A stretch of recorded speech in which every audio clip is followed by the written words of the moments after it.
In this video, I'm going to be talking about definite integrals.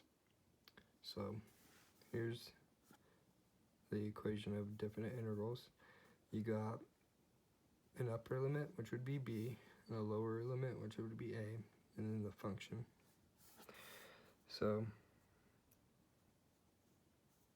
what you would do is take the derivative, the antiderivative of the function. So that's what the capital F is here. So be the antiderivative of b minus the antiderivative of a.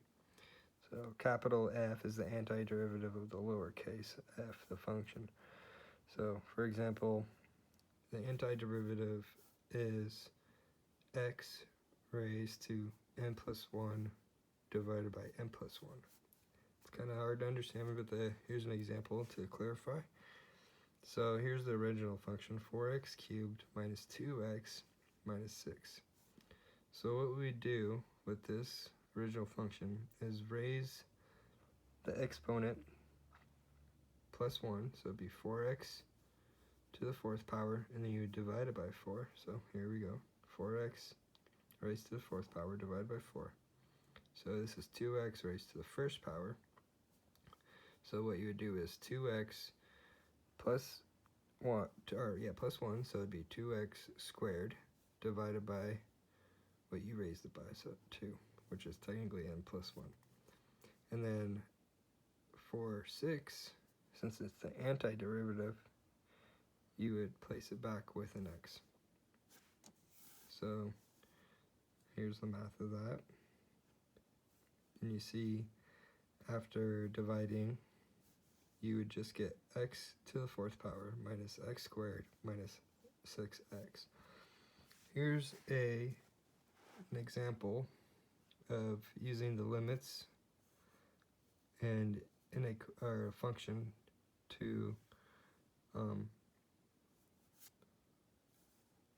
the integrals. So the upper limit would be 10, lower limit would be 2.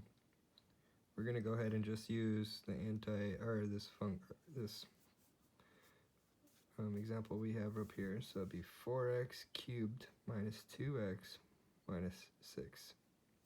So we would want to find the antiderivative, which we already know, what is that. And then what we do is evaluate at the upper limit and lower limit. So once you have the antiderivative, you would go ahead and place where you see x, the upper limit. So you got 10 raised to the fourth power minus 10 squared minus 6 times 10.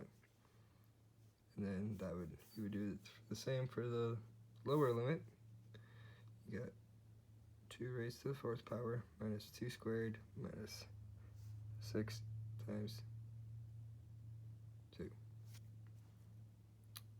And what you would get as an outcome is 9,840 minus 0, because this turns out to be 0. So you just get 9,840 as the answer. And that's it for definite integrals today.